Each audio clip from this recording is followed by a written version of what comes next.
Bonsoir à tous, j'espère que vous allez bien. J'ai un nouveau thème pour vous ce soir. Quelle est la chose la plus mystérieuse qui se soit produite dans votre vie et pour laquelle vous ne trouvez aucune explication? Si une de ces histoires vous rappelle quelque chose qui vous est arrivé, n'hésitez pas à le partager. Et c'est parti.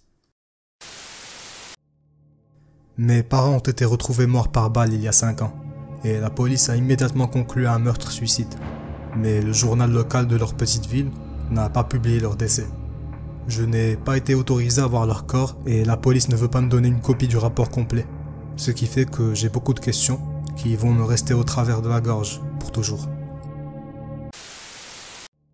Lorsque j'avais environ 18 ans, mon ami et moi étions partis en voyage en Europe et on a passé quelque temps en Italie.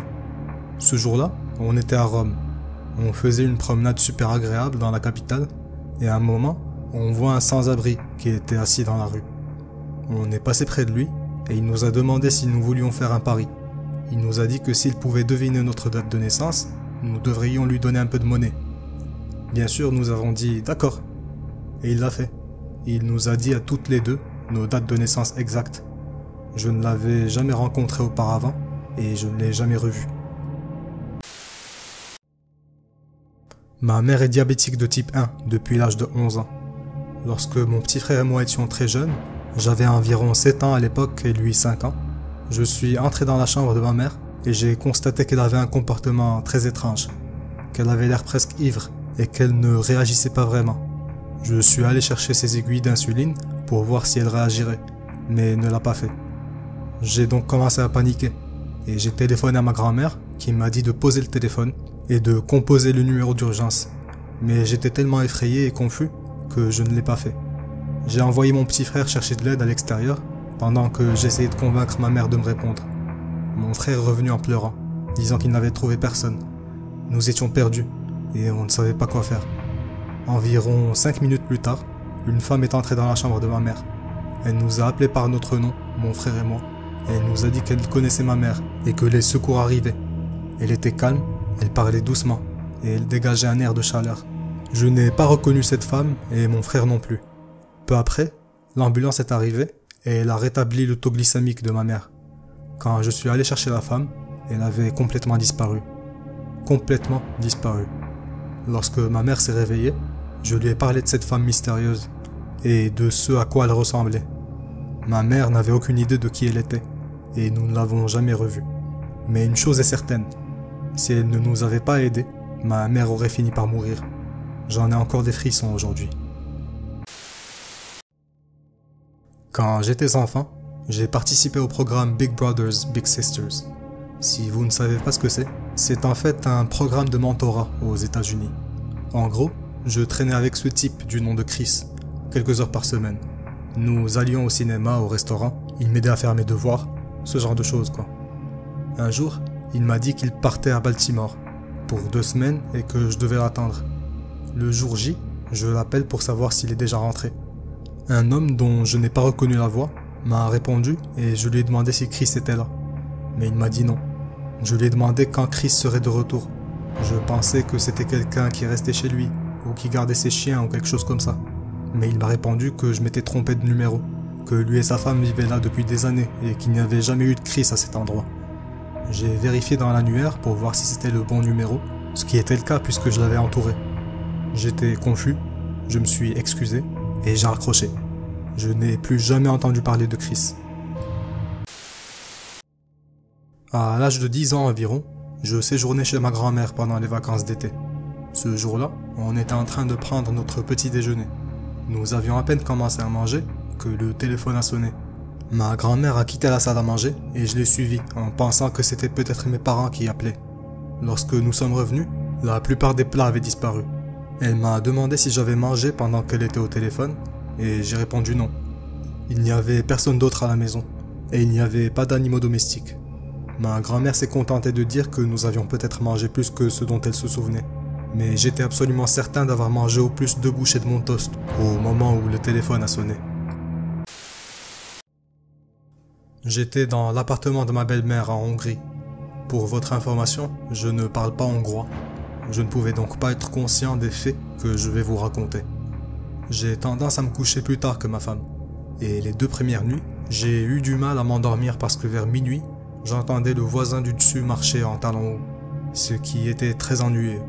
Nous étions dans un vieil immeuble qui était construit sous l'ère soviétique, et les murs étaient incroyablement fins. J'entendais aussi des petits objets tomber sur le sol, et j'ai dit à ma femme que le son me faisait penser aux boutons en plastique qu'on trouve sur certains vêtements, comme des chemises. Elle m'a regardé bizarrement, et m'a dit que sa nièce détestait dormir dans cette chambre, parce qu'elle était effrayée par des bruits venant de l'étage.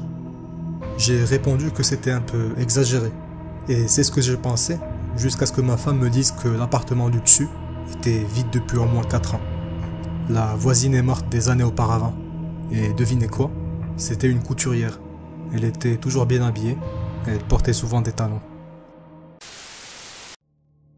Chaque mois, vers le 5, je reçois une lettre contenant exactement 23 $. Pas de mots, pas d'adresse de retour. J'ai demandé à ma famille, mes proches, mes amis, aux 2 anciens occupants de cet appartement. Personne n'est au courant d'où viennent ces lettres. La lettre n'est pas adressée à moi personnellement, mais à mon adresse postale. Le total est maintenant de 1886 $ exactement. Je viens de tout ranger dans une boîte. Je ne veux pas utiliser cet argent, au cas où il serait maudit. J'ai donc décidé de le garder au cas où. Mon voisin est décédé peu après qu'il eut été diagnostiqué d'un cancer du pancréas. Nous avions des studios jumeaux avec un mur en commun. Nous étions amis, mais il se plaignait souvent que ma télévision était trop forte. Pas de problème, je baissais le volume chaque fois qu'il me le demandait. Le lendemain de sa mort, j'ai allumé ma télévision. Le bouton de réglage du volume s'est affiché sur l'écran, et c'était comme si quelqu'un appuyait sur le bouton pour baisser le son. Je ne touchais pas la télécommande. J'ai essayé 2 ou 3 fois d'augmenter le son, mais le volume a de nouveau baissé de lui-même. Cela ne s'était jamais produit auparavant, ni depuis. Je n'ai pas été effrayé, ni surpris. C'était comme si mon voisin me disait au revoir. Mon grand-père avait construit une horloge à la main pour sa femme, à l'époque. Il y a environ 16 ans, j'ai hérité de l'horloge quand il est décédé. Le mécanisme du carillon de l'horloge est cassé, et mon mari a essayé de le réparer, mais n'a jamais réussi à le faire fonctionner. L'horloge a quand même sonné 2 fois au cours des années. La première fois, c'était en fin d'après-midi, juste après que mon mari avait rencontré Chuck Yeager lors d'un meeting aérien. Yeager est une légende du monde aéronautique.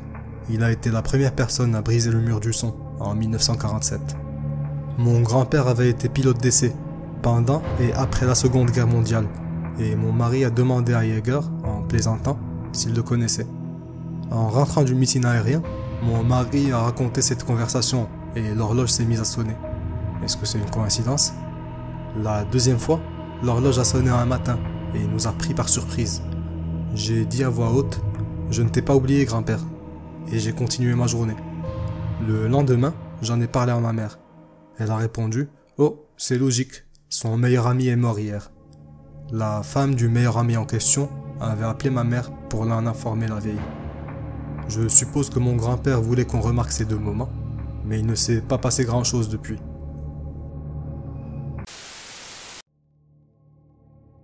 J'ai presque la même histoire.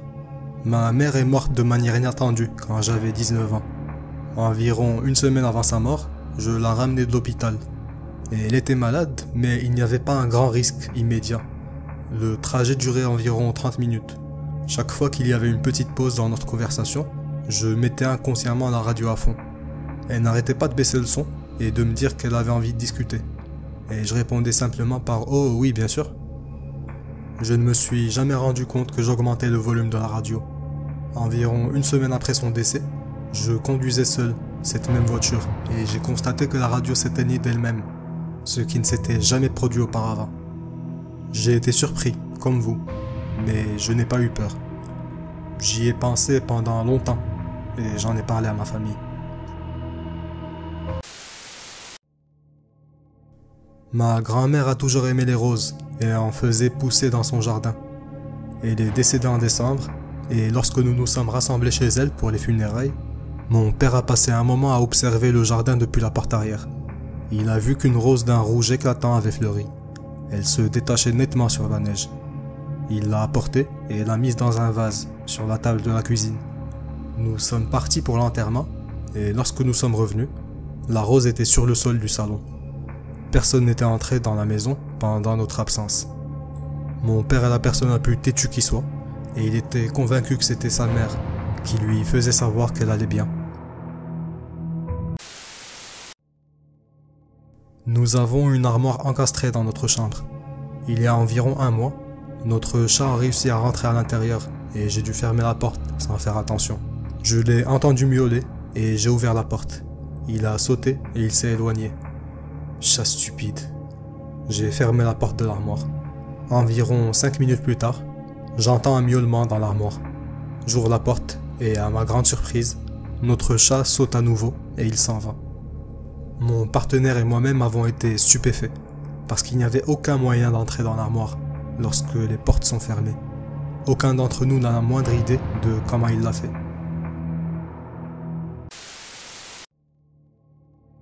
Tous les dimanches, pendant des années, j'avais l'habitude d'aller à la plage de Santa Monica à Los Angeles et d'utiliser les équipements d'acrobatie qui sont sur place.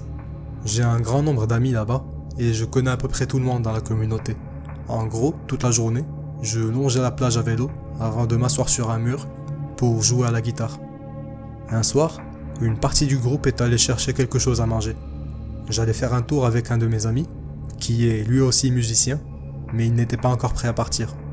Alors je me suis assis sur le mur et j'ai joué de la guitare en attendant. Un sans-abri est sorti de nulle part. Il avait une grande bouteille d'alcool et il était complètement ivre.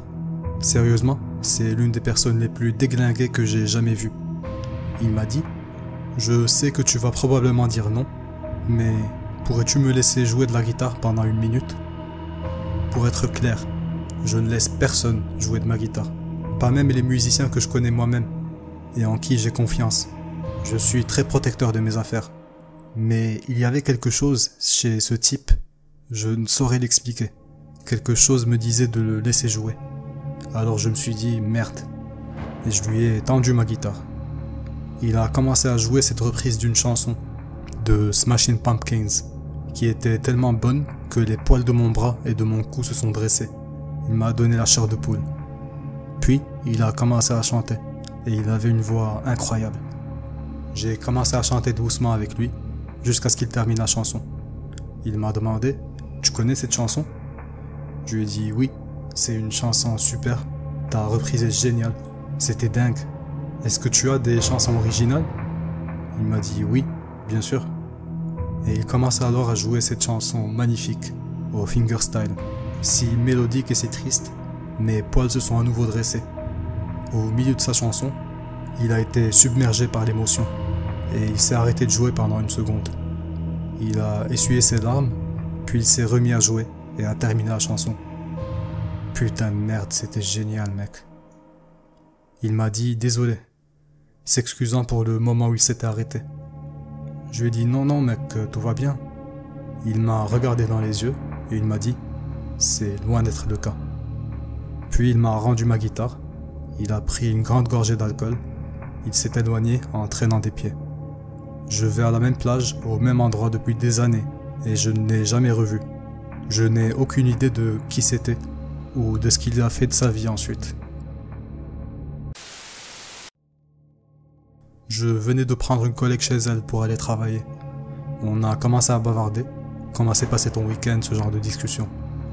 Nous sommes à peu près 8 km de chez elle, quand tout à coup, nous réalisons que nous sommes en ville, et que nous sommes en train de nous garer dans le parking d'une usine.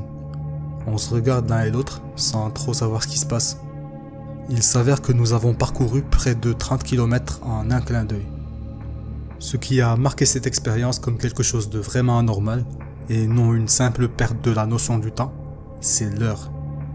Nous aurions dû mettre près d'1 demi-heure pour arriver au travail. L'heure à laquelle j'ai récupéré ma collègue était 2h30. Et l'heure à laquelle nous sommes arrivés au bâtiment était 2h40. Il n'y a aucune chance que nous soyons arrivés aussi vite. À partir de ce moment-là, nous avons tous les deux appelé cette expérience le moment où nous avons jumpé, comme dans le film Jumper. Je n'ai aucune explication par rapport à ce qui s'est passé. Je précise que je ne crois pas au paranormal ou au surnaturel. Cette expérience fait donc partie des choses qui me font douter de ma propre santé mentale. Je rentrais du travail un jour où ma famille était en vacances. J'ai ouvert la porte d'entrée et j'ai entendu une radio qui jouait de la musique pendant 2 secondes avant de s'éteindre. J'étais sûr d'avoir verrouillé la porte, donc il devait y avoir un intrus à l'intérieur. J'ai sorti un couteau et j'ai vérifié tous les coins de la maison. Je ne suis pas superstitieux, mais ce jour-là, j'ai eu très peur et je n'avais aucune idée de ce qui s'était passé. Mon oncle m'a raconté une histoire similaire. En rentrant chez lui, il a entendu un homme et une femme se disputer. La femme était en train de pleurer. Son fils et sa petite amie vivaient avec lui, et il a donc supposé qu'il s'agissait d'une de leurs disputes. La dispute s'est arrêtée et il est allé les voir. Mais en fin de compte, il n'y avait personne à la maison. Le lendemain de la mort de mon chien, j'ai lancé une partie de Skyrim. Il y a un événement aléatoire dans le jeu où un animal de compagnie peut vous trouver. Ça n'était jamais arrivé dans aucune de mes sauvegardes, mais c'est arrivé cette fois-ci. Un chien errant m'a trouvé et je l'ai adopté. J'ai beaucoup pleuré ce jour-là.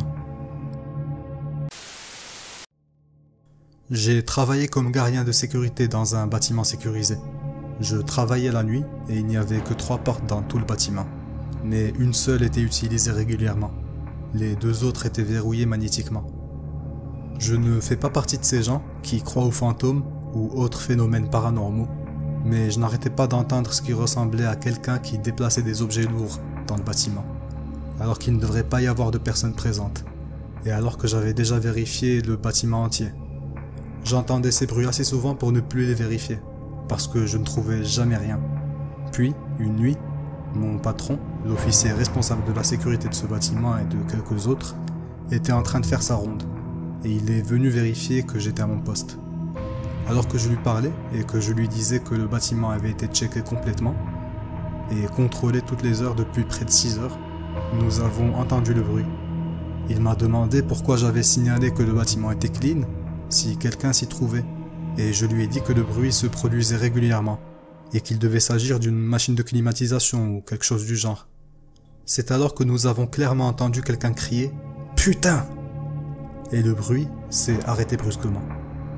Nous avons tous les deux vérifié ce bâtiment du sol au plafond, et il n'y avait personne. Nous avons checké les placards et sous les bureaux, et rien. Mon chef m'a alors demandé d'appeler l'équipe de sécurité de jour, et leur dire qu'il y avait une brèche. Mais eux non plus n'ont pu trouver personne. Il s'agit d'une affaire importante, parce que les informations contenues dans le bâtiment étaient très sensibles, et personne n'était autorisé à quitter les lieux tant que nous n'avions pas trouvé la personne en question. Une fois, alors que j'avais environ 13 ou 14 ans, mes cousins et moi étions en train de jouer en bas avec un cerceau, quand tout à coup, on a entendu une voix grave et grinçante crier « Qui est en bas ?» Nous avions une belle maison, neuve et grande. On avait un système de sécurité qui sonne à l'ouverture des portes et des fenêtres, et aussi un chien qui aboie à tout va. Il est impossible que quelqu'un se soit glissé à l'intérieur en plein jour.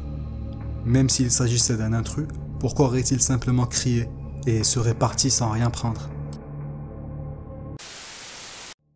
Ça s'est produit quand j'étais enfant, vers 6 ou 7 ans. Je nageais dans la piscine de ma grand-mère et j'essayais de voir combien de temps je pouvais tenir ma respiration sous l'eau. Puis, quelque chose de vraiment bizarre m'est arrivé. Je me souviens de la peur, d'une sensation de brûlure intense dans mes poumons. Je me souviens d'avoir vu la surface de l'eau à quelques centimètres au-dessus de moi. Ma vision est devenue noire, mais je n'ai pas perdu conscience. J'ai franchi la surface de l'eau et j'ai pris une grande bouffée d'air. Mais juste avant ça, quand ma vision était devenue noire, j'ai eu une sorte de vision. C'était comme un vieux souvenir, mais pas de quelque chose que j'avais fait.